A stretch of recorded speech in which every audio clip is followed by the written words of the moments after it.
এই জনতা দরবারে কেন এসেছে? আমি এসছি, ওই রেখা পাত্র আমার জমিটাকে দখল করে রেখেছে, বাড়িটাকেও দখল করে রেখেছে। বাড়িটা হচ্ছে হোটেল কেশবানন্দ প্যালেস। সেই বাড়িটা 3 তলা বাড়ি, 4 বিঘে জমির উপরে বাড়ি। সেই বাড়ি রেখা পাত্র মানে ভোটের 1.5 মাস আগের থেকে ওই বাড়িতেই আছে, মার্চ মাস থেকে। এবং তারপরে তার সেন্ট্রাল ফোর্স সব ওই বাড়িতেই ছিল। আমি যেহেতু বিজেপির সাপোর্টার সেহেতু ওনাকে দিয়েছিলাম। কিন্তু প্রথম 2 মাস মানে মার্চ এপ্রিল এইটার ভাড়া দেওয়ার পরে আর ভাড়া 3 মাস হয়ে গেল, কোনো ভাড়া দেয় না। বা বাড়িটা কেনার কথা ছিল 1,25,00,000 টাকায় কেনার কথা ছিল, সেটাও কিনছেন না। এবং ভাড়াটাও দিচ্ছেন না, উল্টো পাল্টা অনেক গালিগালাজ করছেন আমার লোকেদেরকে। আমি তো যেতে পারি না, আমি ব্যস্ত থাকি। বাগবাজারে আমার অফিস, সেখানে আমি বসি। বৃন্দাবনেও আমার গেস্ট হাউস রয়েছে। তো সেই জন্য আমি অনেক ব্যস্ত থাকা লোক, কিন্তু এইসব প্রবলেমের জন্য এখানে এসছি।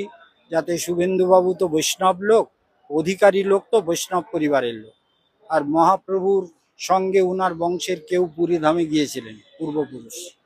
সেই জন্য ওনার উপরে ভরসা আছে আমাদের, যে উনি জানতে পারলে ব্যাপারটা সমাধান করবেন। রেখা পাত্রের সাথে কথা বলেননি আপনি? অনেকবার আমি কথা বললে উল্টো পাল্টা ভাষাগুলো খুব খারাপ। বিধায়কের মুখে খারাপ ভাষা? হ্যাঁ, সে বলছে যে আমি নোংরা রাজনীতি করি না। তাহলে কি মা, তোমাকে তো আমি মা মেয়ের মতো করে মা বলে ডাকি। তা তুমি নোংরা রাজনীতি করো কিনা এই কথা উঠলো কি করে? আমি কি তোমাকে বলেছি যে তুমি নোংরা রাজনীতি করো? এই কথাটা উঠলো কি করে? তিনি কি বলছেন যখন আপনি বলছেন ভাড়া দিন বা কিনে নিন, তিনি উত্তরে কি বলছেন? উত্তরে বলছেন আমার টাকা ঢুকিনি, আমি দিতে পারছি না, আমি টাকা ঢুকলে দেবো। এইরকম মানে তার স্বামীও সেদিনকে বলছে যে আমরা 1 মাসের টাকা জোগাড় করে দিতে পারি, নেবা তো বাল নেও, বা মানে নোংরা ভাষায় কথা বলছে। ওর নাম হচ্ছে ওই সন্দীপ পাত্র, ওর বরের নাম, রেখা পাত্রের বরের নাম। এইরকম অসভ্যতা করছে ওরা। সেই জন্য আমরা তো মানে বিপদে পড়েছি আর কি। মানে যা আশা করছি শুভেন্দু বাবুর কাছে গেলে সব সমস্যার সমাধান হবে। দেখুন, আমিও মহারাজের ওই বাড়িটা দেখেছি। আর উনি আমাদের যে মুখ্যমন্ত্রীর যে আহ, জনতার দরবারেও গিয়েছেন নাকি এই বিষয় নিয়ে। আপনারা জানেন যে আমার পা ভেঙে যাওয়ার জন্য আমি 1 মাসেরও অধিক, আজকের এই 1-1.5 মাস হতে যাচ্ছে, আমি বিধানসভায় যেতে পারিনি। এবং উনি আমাকে ফোন করেছিলেন একদিন যে আমাদের ঘর ভাড়াটা মেটান, 2 মাসের ঘর ভাড়া।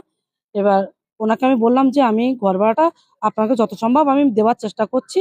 আর আমি তো এখনো তো বিধানসভায় কাগজপত্র জমা দিতে পারিনি, অতএব আমার মায়নাটা এখনো ঢোকেনি। ঢুকলে আমি দিয়ে দেবো, আপনার খুব তাড়াতাড়ি, আপনার চিন্তা নেই।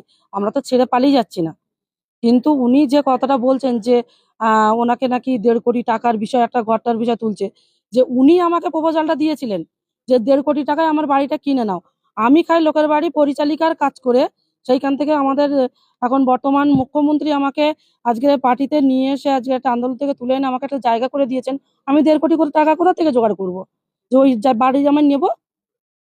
আমি কুঁজো আমি আমি কুঁজোয় আমি চিত হয়ে শোয়ার শখ আমার নেই। আর একজন মহারাজ হয়ে এরকম ধরনের কথা বলছেন। উনি বিগত দিনে ওই বাড়িতে কি করতো, কি কারবার চালাতো, সেটা কিন্তু এই হিঙ্গলগঞ্জ এবং লেবুখালীর মানুষের অজানা নয়। অতএব এই বাড়িতে আমরা আছি এবং সুস্থভাবে ভদ্রতার সাথে আছি। আর আমরা পালিয়ে যাবার লোক নয়, আমার বাড়ি এখানে। অতএব ওনার যে টাকাটা, ওটা 50,000 টাকা দিয়ে দেওয়াও হয়ে গেছে। উনি যে মিথ্যে কথা বলছেন আমার হাজবেন্ডের নামে, যে আমার হাজবেন্ড নাকি খিস্তি মেরে ওনাকে বলেছেন, কিন্তু আমি কখনোই বিশ্বাস করি না যে ওনার সাথে খিস্তি মেরেছেন। কিন্তু উনি আমাকে ফোন করেছিলেন, আমাকে অপমানজনক কথা বলেছিলেন। আমার কাছে সে রেকর্ডিং আছে। আমি তখন বিডিও অফিসে আছি, ফোন আমার বাড়িতে। আপনি যদি আমার সাথে আমার ওখানে যান অফিসে, আমি অবশ্যই আপনাকে রেকর্ডিংটা দিয়ে সাহায্য করতে পারি। যে একজন মহারাজ, ওনাকে আমি যথেষ্ট সম্মান করতাম, কিন্তু ওনার এই আজকের এই ব্যবহারটা দেখে আর সম্মান করা যায় না। একটা গেস্ট হাউস যেটাকে আমরা পার্টি অফিস হতে ভারতীয় জনতা পার্টির একটা মন্দির গড়ে তুলেছি, সেই মন্দিরে উনি বিগত দিনে যে নোংরামিটা করতেন, এবং উনি ভাড়া দিয়ে সেখানে বাইরের থেকে মানে কি বলবো একটা র্যাকেট চালাতেন ওখানে। পুলিশও গ্রেফতার করেছিল হ্যাঁ, ওনাকে। তো তো ওনাকে উনি আমাকে যখন, আমি ওনার মেয়ের বয়সী, উনি আমার পিতৃতুল্য একজন ব্যক্তি, তো উনি আমাকে অসম্মান করলেন আজকে। তাহলে আমি ওনাকে অসম্মান করতে চাই না। কিন্তু উনি হয়তো ভুলেই গেছেন টাকার লালসায়। উনি দেবেশ মন্ডলের খুবই ঘনিষ্ঠ। আর উনি চাইছেন যে রেখা পাত্রের নামে বদনাম করে আমি গেস্ট হাউসটা বিক্রি করব। গেস্ট হাউস কেউই নেবে না, কেননা সবাই জানে যে ওখানে কি হতো। আর মহারাজ ওটাকে বৃদ্ধাশ্রম করবে বলে ওই জায়গাটা, ওই গেস্ট হাউসটা বানায়, এবং ওই জায়গাটা মানুষের কাছ থেকে সই নিয়ে উনি ওই জায়গাটায় ওই ঘরটা বানায়। তারপরেও উনি ওখানে বৃদ্ধাশ্রম করেনি, ওখানে এইসব কারবার চালিয়েছেন। আর আমি সসম্মানে ওখানে আছি, আমি পালিয়ে যাওয়ার মেয়ে নই। 10 পয়সাও যদি উনি পান 10 পয়সাও ওনাকে আমি দিয়ে যাব। আজকে উনি মুখ্যমন্ত্রীর কাছে গেছে, অর্থাৎ ভারতীয় জনতা পার্টিকে অসম্মান করেছেন, আমাকে অসম্মান করেননি উনি। কারণ আমি গরিব মানুষ, উনি ভালো করেই জানেন। ওনাকে আমি বারবার বলেছি যে আপনি জানেন মহারাজ যে আমার তো সে সমর্থন নেই, অতএব আমি আপনার টাকাও আমি মেরে খাবো না, আপনি এইটুকু ভরসা আমার উপর রাখতে পারেন। মানুষ টাকার লালস আর কতটা নিচে নামতে পারে সেই দিক থেকে আমি গর্বিত যে আমি এই টাকার লালসাটা আমার মনে নেই। একজন মহারাজ, একজন সাধু সন্ত হয়ে এত লালসা ভালো না। আমি বলতাম না, কথাটা বাধ্য হয়ে বললাম। যদি আমার ভুল হয় সবাই আমাকে ক্ষমা করবেন। দখল করে রেখেছেন বলছেন? কোনো দখলদারি নয়, 1 বছরের এগ্রিমেন্ট করা আছে, 1 বছর পরে ওনার গেস্ট হাউস আমরা ছেড়ে দেবো। তারপর ওনার গেস্ট হাউস কাকে বিক্রি করছেন, কাকে ভাড়া দিচ্ছেন দেবেন। আর ওই জায়গায় বৃদ্ধাশ্রম করবে বলেছেন, আমি দাঁড়িয়ে থেকে ওখানে বৃদ্ধাশ্রম করে দিয়ে যাবো।